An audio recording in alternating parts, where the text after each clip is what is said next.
Good morning, class. My name is Lingan, and today I have a question for you. What would you answer if someone asked, mm, is it better to live in a big city or in a countryside? Or how is it important for young people to learn history? Now, let's imagine that you have to answer that question in English, of course, but under time pressure and in front of teachers. Did you ever feel stuck? Yeah, that's not because you didn't have any opinions, but you couldn't explain it smoothly in English, right? So that's exactly what we are going to deal with in speaking test 2. It's a core part in language proficiency course. And so in this presentation today, I will show you what speaking test 2 look like, how it's accessed, and what you need to prepare for the final speaking exam in language proficiency. Okay? As you know, speaking test 2 is really similar to speaking to IELTS speaking part 3. It's a follow-up to speaking test 1, and in speaking test 1 it's more focused on personal experience like memories, um, everyday situations, routines. But in test 2, it requires us to talk about bigger issues. Yeah, and speaking test 2 will last around 2 to 3 minutes, and you need to answer multi follow-up questions. And we have any topics in the course book here, as you can see on the screen. This might seem challenging at first, but don't worry, we will give you our personal strategy and tips to help you handle each one with confidence. Okay. Um, but how? But what your what? Um, but how will your performance will be evaluated? Let's take a look at the band descriptor. Okay, these are 5 criteria we use to assess your speaking. Um, yeah, and the first criterion is fluency and coherence.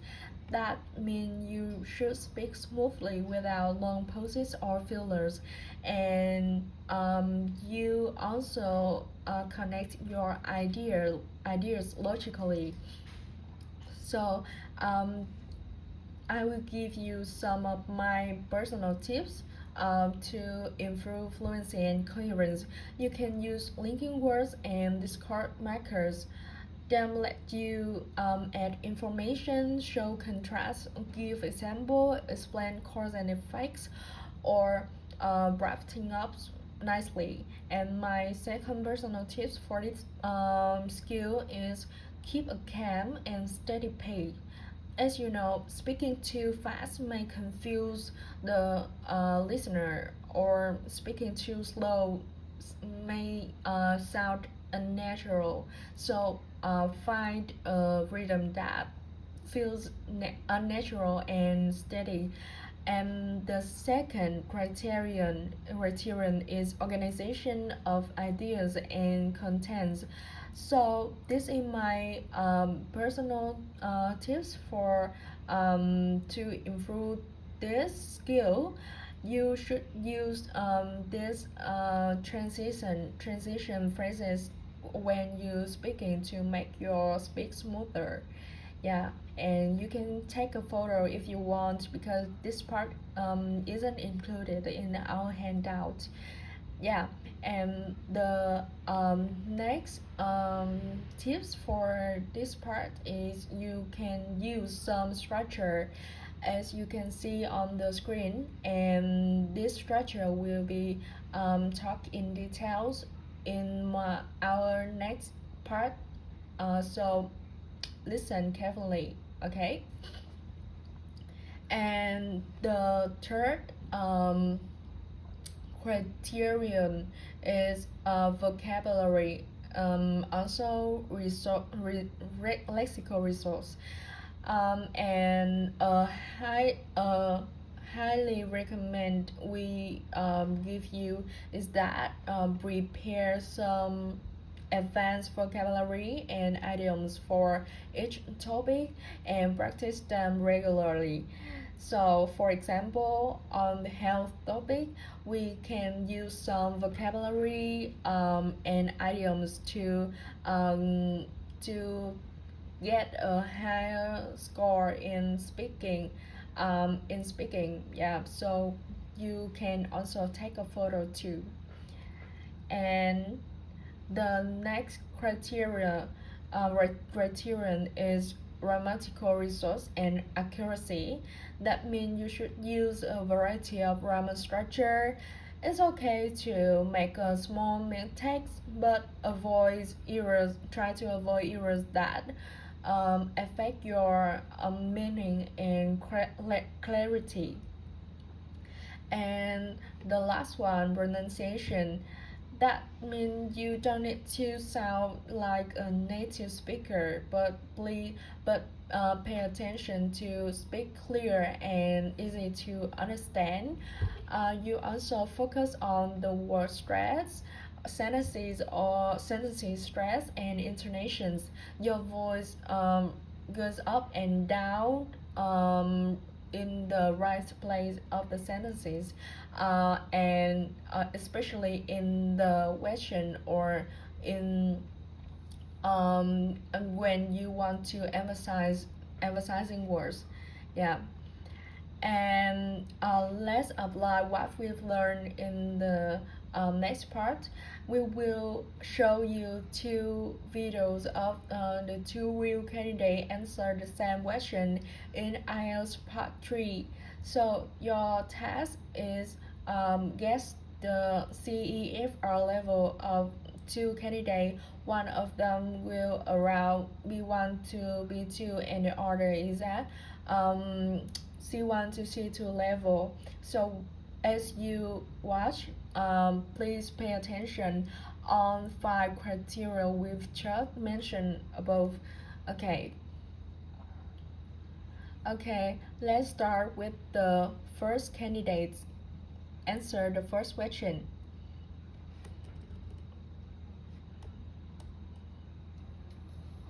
We've been talking about a well-known person you like or admire, and I'd like to discuss with you one or two more general questions related to this.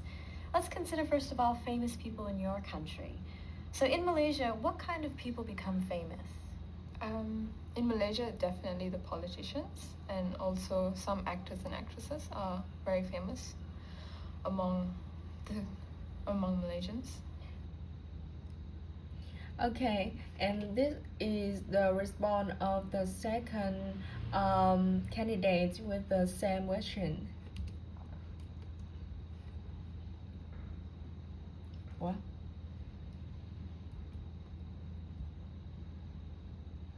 We've been talking about a well-known person that you admire, and I'd like to discuss with you one or two more general questions related to this. Okay. Let's consider, first of all, famous people in your country. Yeah. What kind of people become famous in China? You know, those actors, especially the movie actors and the the movie actors and the sports stars, they are very famous now in China because they can be seen by the people every day during the movie, on the advertisements. They can be seen all the times, so they are very famous. And those people who are very rich and who had a really big company, and they are also on the TV, on the news, so they are very famous as well. Okay, and now the first candidate again with the second question. So what about in the past? Is that the same as in the past? Were politicians and actors and actresses always? I think definitely in the past, if you're talking about the 50s and 60s, movies were the number one communication tool between villages or towns. So the people definitely knew actors and actresses better. than the politicians. Compared to now, you have TV and news where people follow politicians' personal life more than an actor or actress. And this is the response of the second candidate. What's different about people who were famous in the past with people who are famous these days? I think those people who are very famous in the past are very great because they do a lot to change the world, just like Newton, Einstein, and they found new logics, they found new way about building a society, building a new thing. So they are very famous. But now the people who are very famous just because only they're very rich and they act well and they do a really job about sports. So I think now we just focus more on the real things, but not the things before. We just like the people who can. Ủa sao cái đoạn này bị cắt sớm nhỉ? Để chỉnh lại.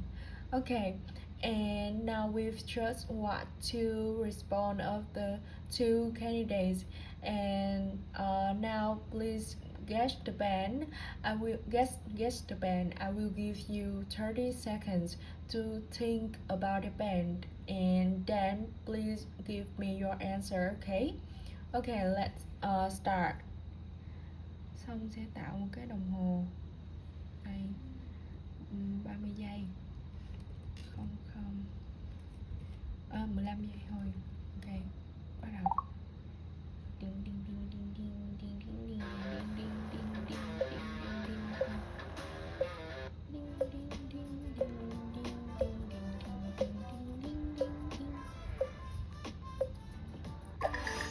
Okay, who do you think are around B1 to B2? Is that B1 to B2 level? And who reached C1 to C2? Okay, who is at B1 to B2 level? The boy or the girl? The boy, yes. And the other is at C1 to C2, right? So let's check the answer. Yes, that's right. So cái khúc này là em không nhớ, em sẽ hiện chú thích để đọc. Ủa? Bật cái thuyết trình theo ta. Thuyết trình, chế độ người thuyết trình đồng ý.